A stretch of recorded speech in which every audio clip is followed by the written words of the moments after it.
Okay, looks like we're live, ready to go in a minute.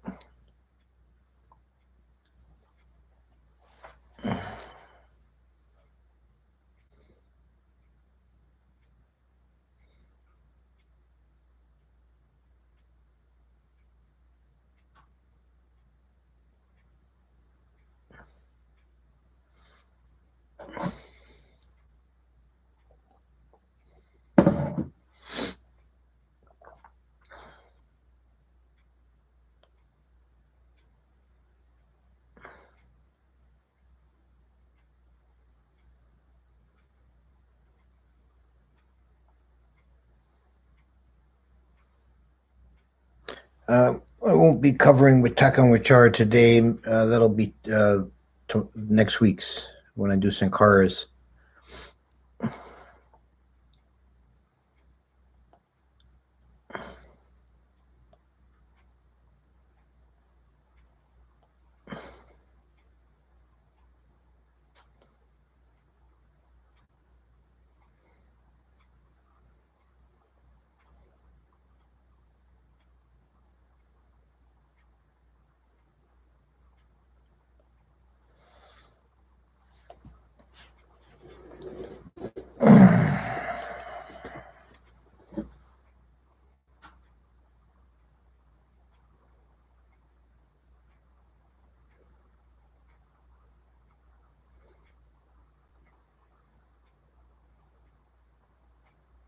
It's 6 o'clock. Someone's requesting a talk on ordination. That might actually be a good topic. I'll keep that in mind. Okay. Namo tassa bhagavato arahato samma sambuddhassa. Namo tassa bhagavato arahato samma sambuddhassa. Namo tassa bhagavato arahato samma sambuddhassa. So this evening, we're continuing with a series on the five aggregates, and today we're going to do vijnana, which is consciousness, and it is closely related, of course, to last week's topic of sanya, perception. The two work very closely together in our actual experience of an object.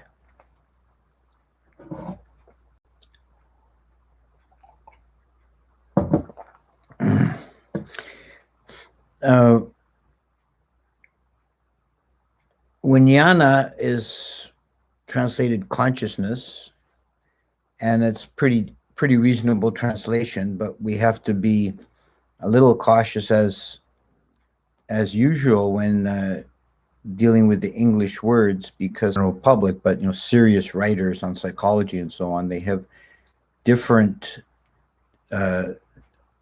definitions, different opinions about what actually constitute consciousness.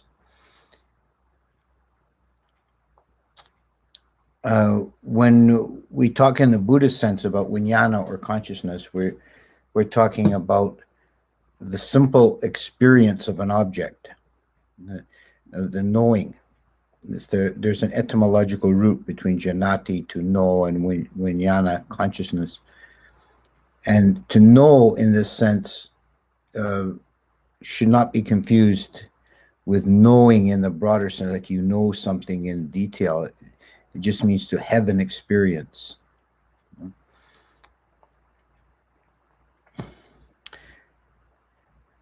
In the Abhidhamma, we have the category of chitta, which is roughly equivalent to vijnana, and we'll talk about the nuances there a bit.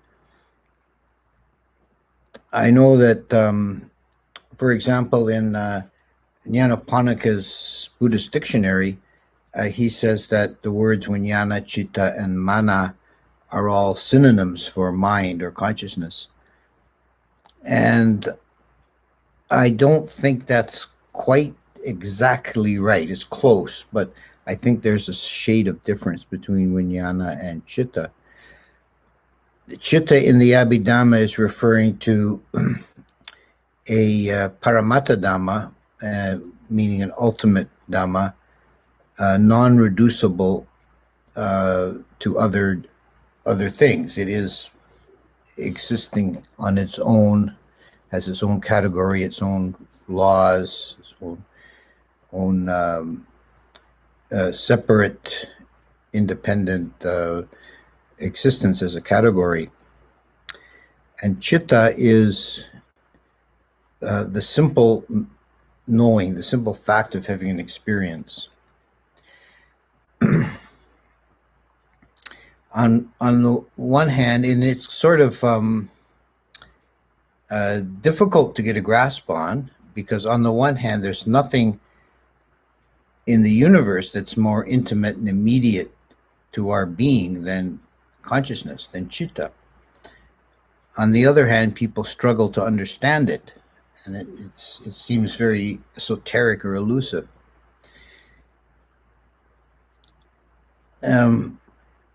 Part of the reason is precisely because it's so immediate, so intimate. It's there all the time, immediately present.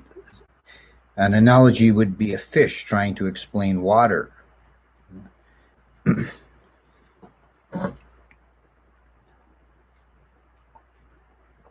And it's so difficult to explain or to fabricate a coherent definition, because not because it's so complicated, but quite the opposite, because it's so intrinsically simple.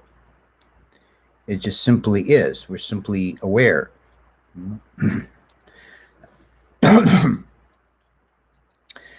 This immediate subjective experience of knowing is absolutely fundamental to our existence.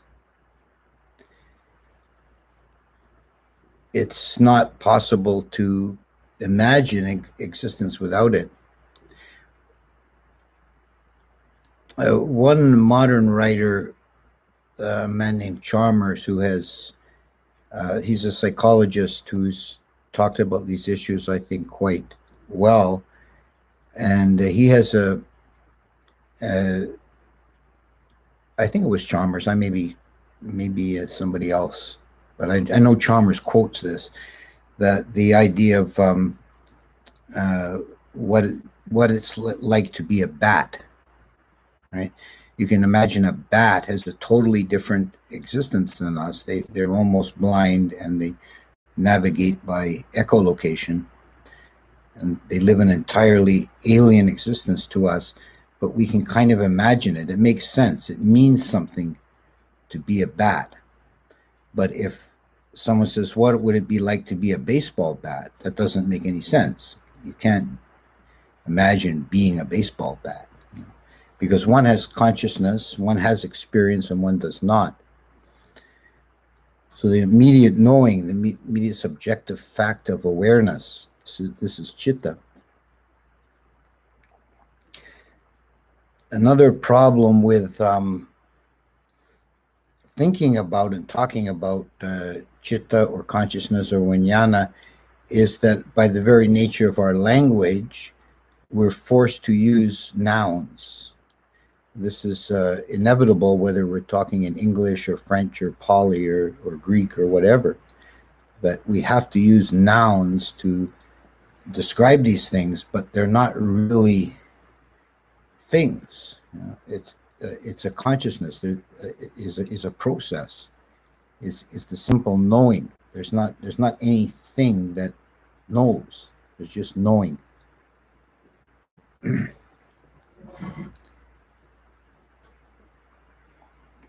So that should be borne in mind whenever you're hearing a talk like this one about consciousness, or you're reading about it, that the person talking or writing is forced by the nature of speech and language to use nouns to refer to things that are not substantial. So chitta is the ultimately subjective, meaning that it can never be an object. It's impossible to know chitta as an object. It would be like seeing your own face. You can see a photograph or a mirror reflection of your face, but that's a second-hand image. You cannot see your own face. So chitta likewise can never know itself.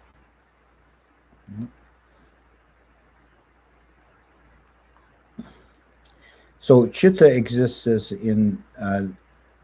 a category in Abhidhamma. It's very seldom, that word is very seldom used in the suttas. Instead, we have vijnana, and vijnana comes up in a couple of different contexts. One is the theme of this talk is vijnana as one of the 5 aggregates. It also comes up in the dependent origination as the specific kind patisandhi vijnana, or rebirth linking consciousness. And in elsewhere, it also comes up as specified as the 6 senses. This, eye sense, ear sense, nose sense, and so on. And the 6th is mind sense, which is aware of mental objects. And these are all given the names of vijnana. There's chakko vijnana is eye sense, soto vijnana is ear sense, and so on.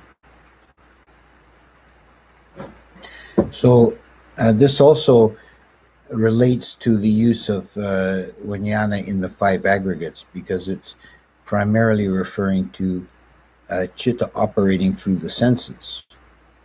Now, this is the nuance, I think, the difference between chitta and vijnana. They're both really the same thing in essence, but chitta is kind of an abstract idea or quality, and vijnana is how it actually functions in a living organism.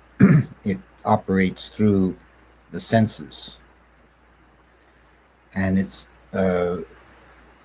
actual experience is limited and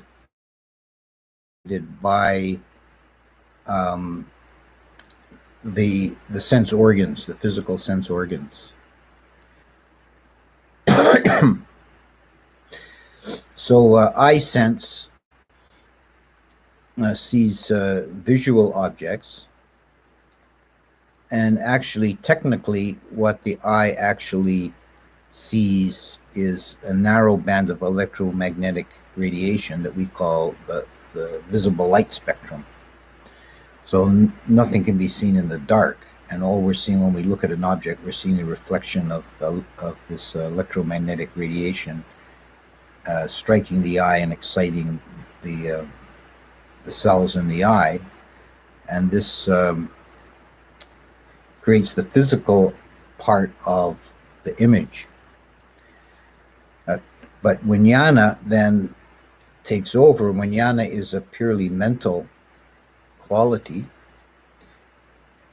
but its experience is via the medium of the physical body. So the eye is sensitive to visible light, and vijnana, eye consciousness, knows color and shape. And we talked about this a bit last time. That's as far as vijnana takes it. Vijnana doesn't see the apple on the table, it sees red and round, and this is interpreted or parsed by Sanya to be an apple. So the experience of vijnana is immediate sense experience.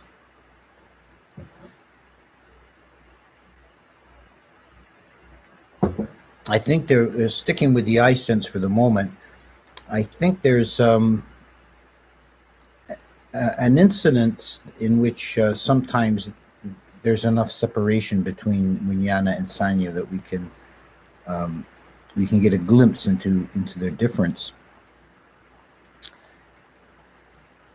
I know that a lot of people have experienced this. If you're traveling, say, and you wake up in a strange place, you wake up in a room somewhere, a hotel room or somebody's house, but not your own, not familiar. And in the first moments on waking, and the light may be dim in the room, the objects in the room are not clear. They're just vague shapes. And this is just vijnana operating before sanya kicks in. And then because of your drowsiness, it may take a moment, and the unfamiliarity of the objects, it may take a brief moment before Sanya kicks in and says, "Oh yeah, that's a desk, that's a door," and parses the objects. But the first experience is just a pure sense experience of Sanya. This probably happens more often with ear sense, that we can hear a sound and we don't have any reference for it. It's just an odd sound. That's just a pure ear sense. And just as eye sees only color and shape, ear hears only frequency and amplitude. So it's high-pitched, low-pitched, loud or soft. And that's as far as ear sense goes. And Sanya takes over and recognizes, oh, that's music, or that's a bird, or that's a car backfiring. So all our senses are limited by the capacity of the organs, or at least the 5 physical senses.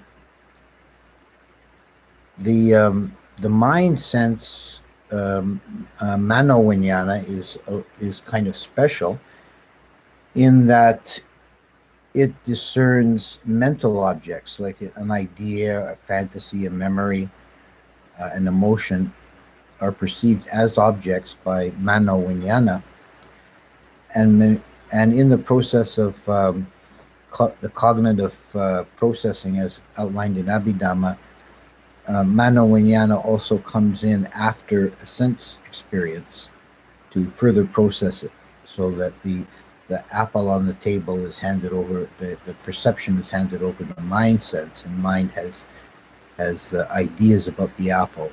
This is an apple, it's delicious, and so on.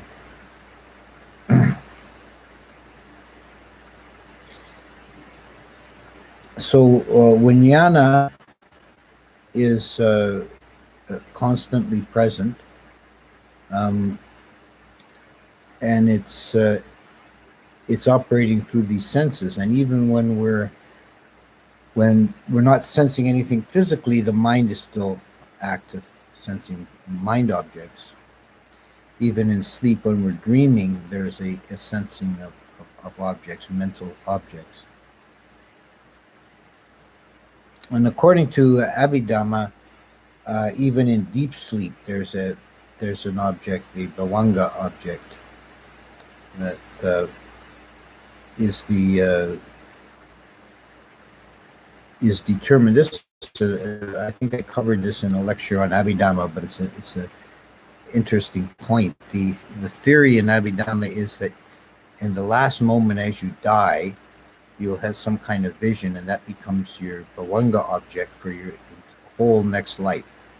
So your whole next life, that bhavanga object is determined by the last moments of your previous life. So it's a connecting link between the lives.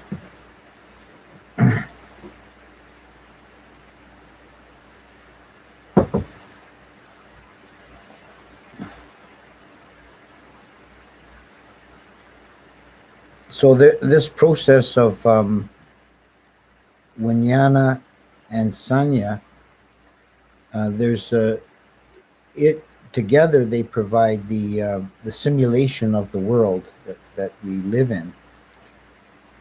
And there's in general is probably pretty accurate, but there are multiple ways in which this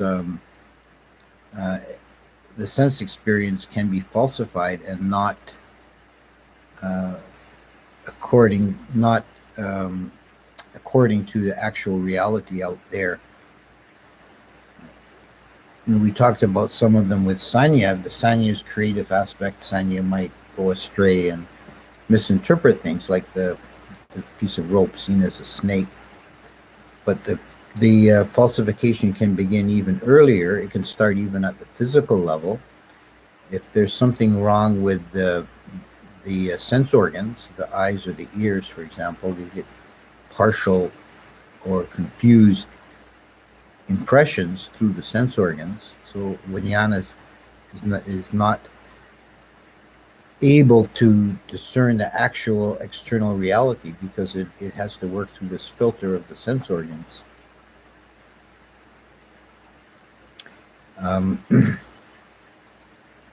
Vijnana itself at times may be sharper or duller. We have in the development of meditation of sati, we try and develop mindfulness, awareness, and keen attention to the objects of consciousness, but we're not always in that state, unless I suppose we're arahants or Buddhas. We're not always in that state of keen awareness, and we miss all kind of objects. Vijnana is not as sharp as it can possibly be.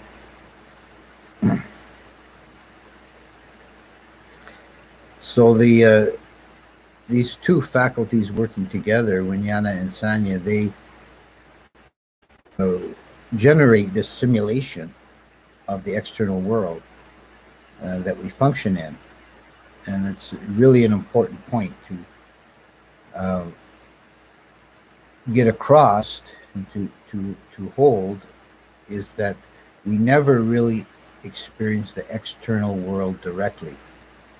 It's always coming through these multiple filters, and what we experience is entirely within our own mind.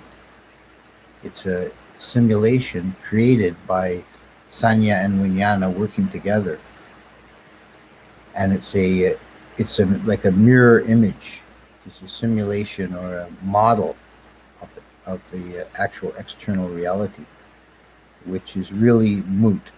The external reality is something we cannot ever touch or know directly. And in the Buddha's teaching, it's not a big concern. The concern is the inner work and liberating oneself from samsara, because we cannot ever know the external world directly. So speculations about it are, in the end, kind of fruitless.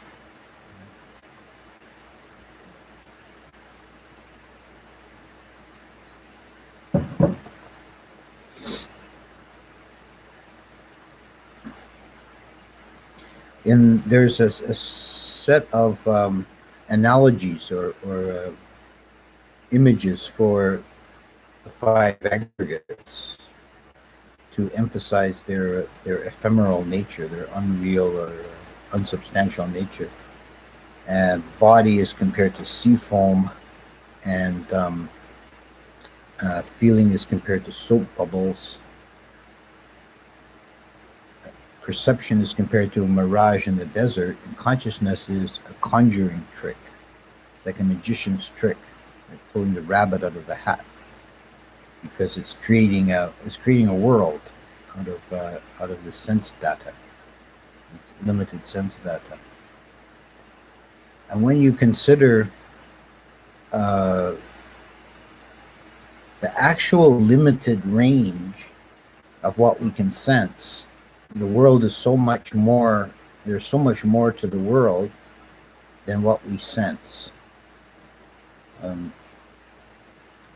As we said many times, the eye can only perceive this narrow band of electromagnetic radiation, but there's a constant bath of electromagnetic radiation on other frequencies that we're completely unaware of unless we have special equipment.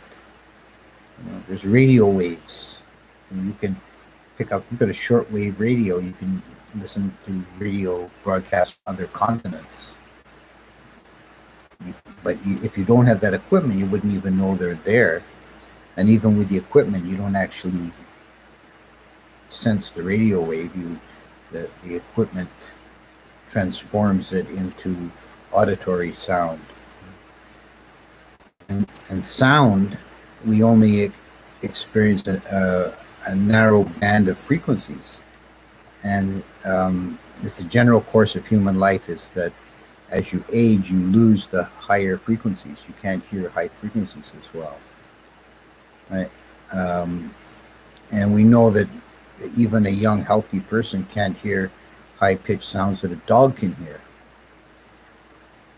And even the dog there's an upper limit to their frequency range.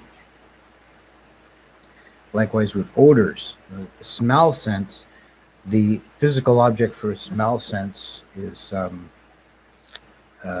chemical molecules in the air. And many kind of molecules are classed as odorless, which just means that our nose can't distinguish them. So they're invisible to the nose. Now we know that some animals, again like dogs, they have very much more refined smell sense than we do. And they can smell many things, and it's their primary source of information, actually, is smell. So the universe has all this extra information in terms of electromagnetic radiation. Oh, someone's told me I've been frozen for a few minutes.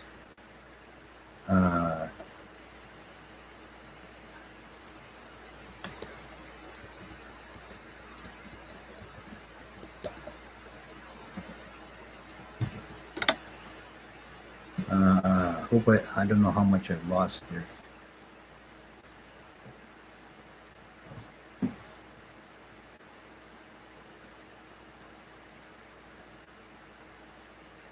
Okay, so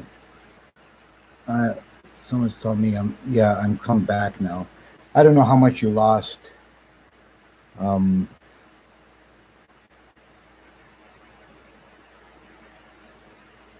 What I've been talking about is the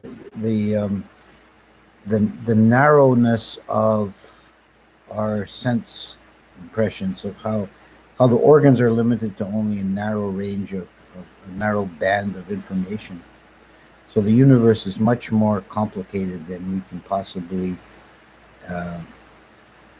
possibly experience through our senses. And when Yana does the best it can with that. Now, one final aspect to talk about, which really relates more to Abhidhamma and Chitta, is levels of consciousness. That, according to Abhidhamma, Chitta can exist on 4 planes or bhumi, 4 levels of experience. One of them, the lowest one, is a kama bhumi, the sense desire realm, or sense experience realm is probably better, where the senses are primarily relied on for information and for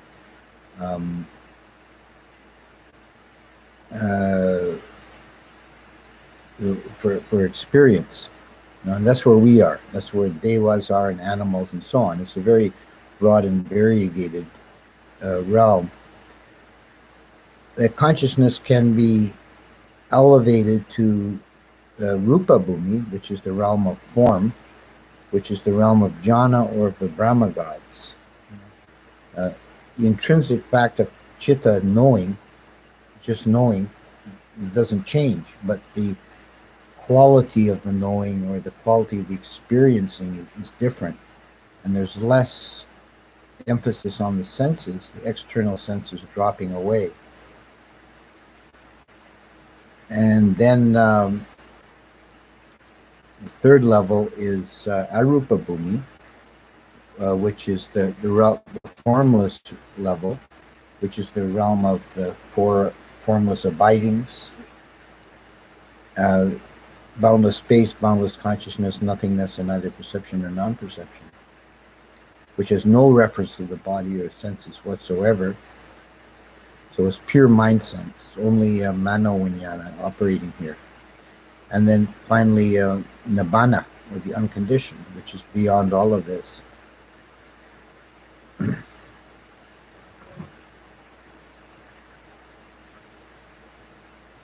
But when we're dealing with the teaching on the 5 aggregates, we're really primarily addressing the human condition.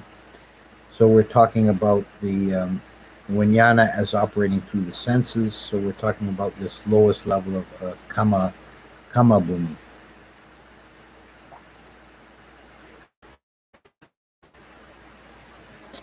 So I'll leave it at that and go to questions. I hope that, I don't know what's going on with that internet or YouTube. I think it's just YouTube that's messing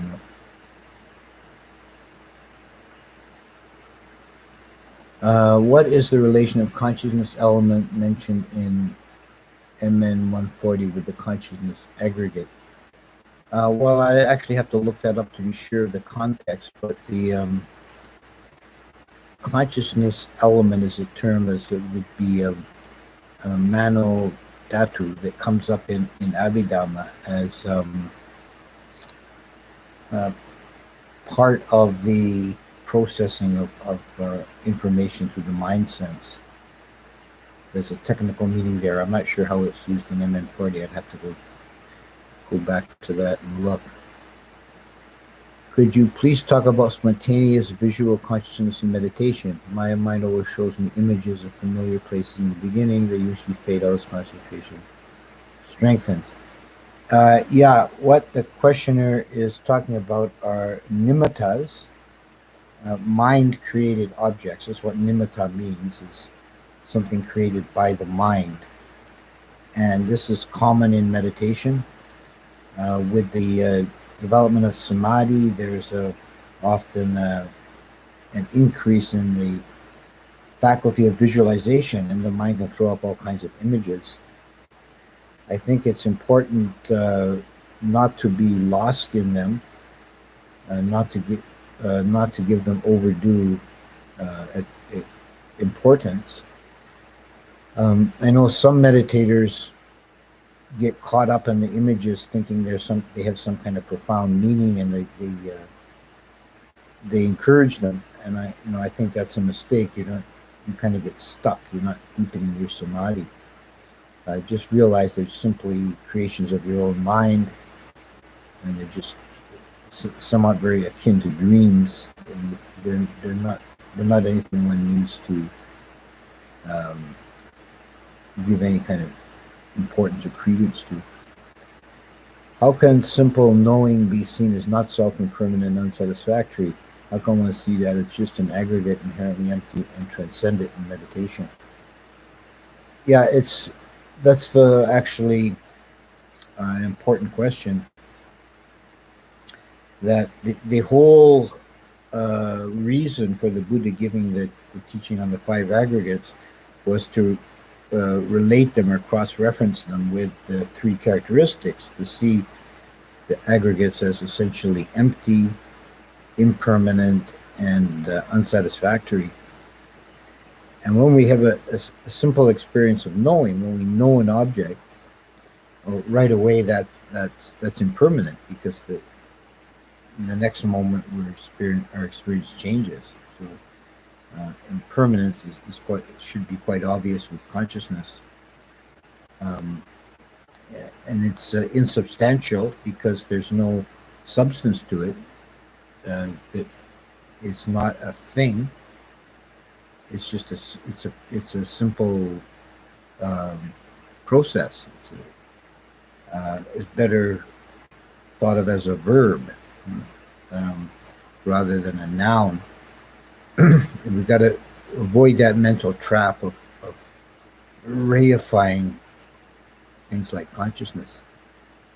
If you could ask like consciousness or even mind more generally, you could say, how big is it? How much does it weigh? What color is it? These are meaningless questions because it has no substance. And it's dukkha, it's unsatisfactory because it's inherently flawed and imperfect. Our knowing of the world is never complete. Is it possible for negative spirits to possess our consciousness, creating depression and self-doubt? I think that it can be possible, but I think it's also probably much more common for us to create our own depression and self-doubt without invoking exterior entities. And also, if one is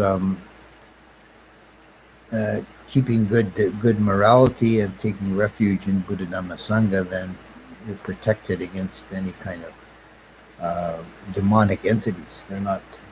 They seize on defilement. That's their entry point. How is it Vijnana related to Kama, and how does Vijnana go from body to another? Vijnana is related to Kama because Kama will determine the object that Vijnana lights on. Kama will present this sequence of objects. Kama should clarify, Kama is not the sole cause of an object, but it's always one of the causes that the particular objects that we experience through the senses are presented from multiple causes, but one of them is always our past Kama. And Vijnana does not actually go from body to body. One phrase I've heard too, that the way to think about it is that consciousness arises again in like conditions. So when a person dies at the last moment, consciousness, if the person is not enlightened, then consciousness still has Kama and still has desire, and it's got this impulsion to take an object again in the next moment, but it's unable to because the body is no longer functional. So it arises again, impelled by the force of Kama. It arises in another body somewhere else, but there's no substance. This is again this insubstantiality of consciousness. That if you think of it as a thing or an object, you have to ask how does it travel from body to body. But if you think of it as just a process of arising, of knowing, determined by Kama, with no connection moment to moment, no substantial connection, then it's not an issue anymore.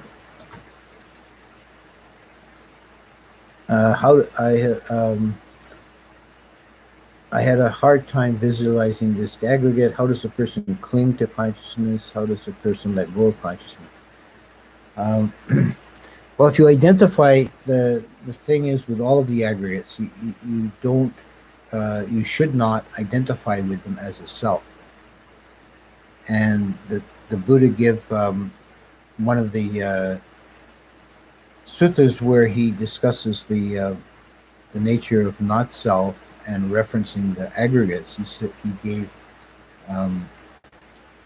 a matrix of 20 ways in which we create a self, and that's taking the 5 aggregates times 4, and each aggregate, say we're talking about Vijnana today, so consciousness can be taken as a self in one of 4 ways, all of them wrong.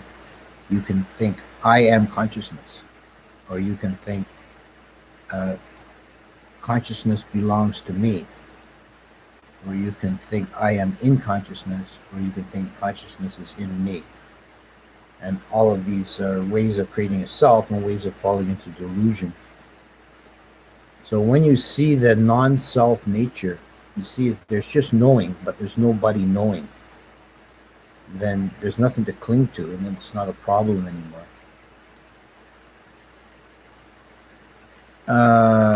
I remember there's a sutta the Buddha said the 5 aggregates cannot be separated. How does that Arupa realm operate regarding the aggregates? Well, it's in the ordinary course of human existence. The aggregates are always functioning together. But this, the cosmos is vaster, broader than just humanity. And the Arupa realm is the realm of the mind-only beings, and it's sometimes called the 4 aggregate realm, because the aggregate of body is not present at all, so it operates entirely on that basis. Your impression on the domain of the senses makes me wonder about the vibratory nature of the universe and the senses, seeing, hearing, smelling, touching, tasting, the sensing vibration of the surroundings. Any comments? Is there a suggestion for further reading on this? I think, yeah, if we're going to speculate about the physical nature of things, and certainly eye and ear sense um, very directly and immediately what they're experiencing is vibration, either electromagnetic waves or sound waves.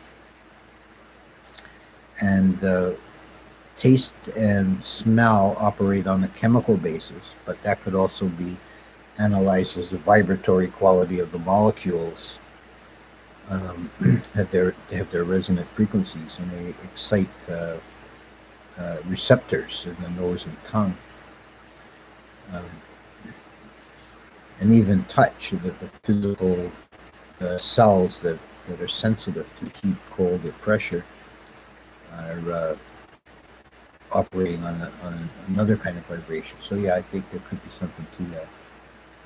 Is there a specific reason or list of reasons why certain meditations objects are said to reach certain states of jhana in relation to consciousness? Yeah, some meditation objects are classified as being uh,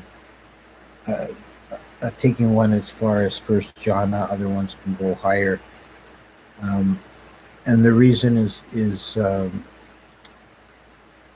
often because of the complexity of the object. If it's too complex, then it can lead to other things, but it can't lead to the higher jhanas. One has to have a very simple, um, basic object to stabilize the mind on. If it requires any kind of thought process, like if you're doing contemplation of the qualities of the Buddha, for example, that requires a thought process.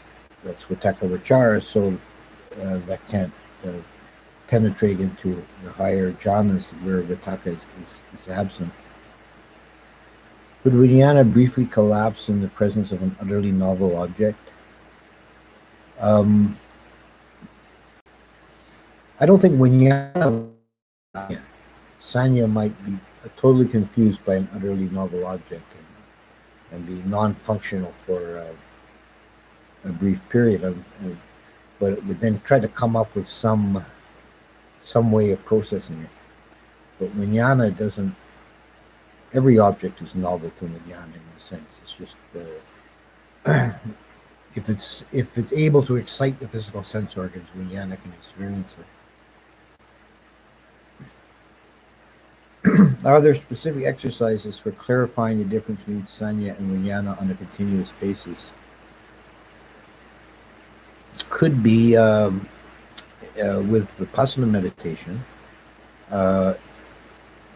It's probably the sense of sound that is most susceptible to making that distinction. If you train yourself to notice the sound just as a sound, if you hear a high-pitched sound, you're just hearing a high-pitched sound, instead of immediately identifying it as a bird or a whistle or something.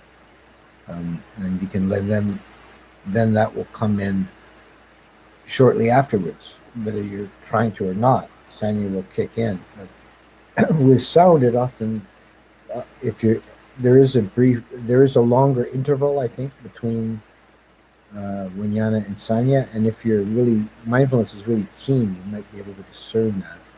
It's much harder with vision. Is mindfulness of the sixth sense basis intended as a formal sitting practice, or can be done while walking, etc.? Well, yeah, certainly it can be done while walking or at any time.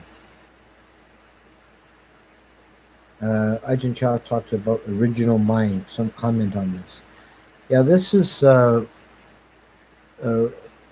very characteristic of the Thai forest tradition, that they Ajahn Chah, original mind, Ajahn Mahabodhi, Ajahn Mun, the chitta outside the five aggregates. There's an emphasis on chitta as the pure knowing, and it's a very powerful practice if you can center your being in the chitta, the pure knowing. Because it's so intrinsically simple, this original mind, the mind before it's taken on any coloration or comma or opinions or even perceptions, just the pure knowing. It's an absolutely pristine awareness, and it's not affected by anything. It's because it's utterly void. It's luminous and void. So it's a it's one of the ways of really developing higher states of consciousness is to make the practice of trying to center your being and just be able to intuitively uh, discern the difference between the subjective and objective sides of mind.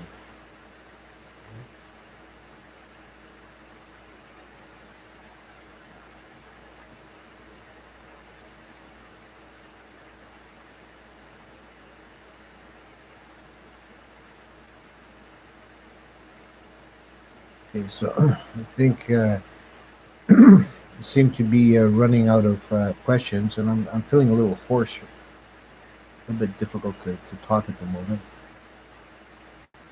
And thank you all for coming. And next week we're going to finish up the series on the aggregate, so we deal with sankharas. So, thank you all, and see you again.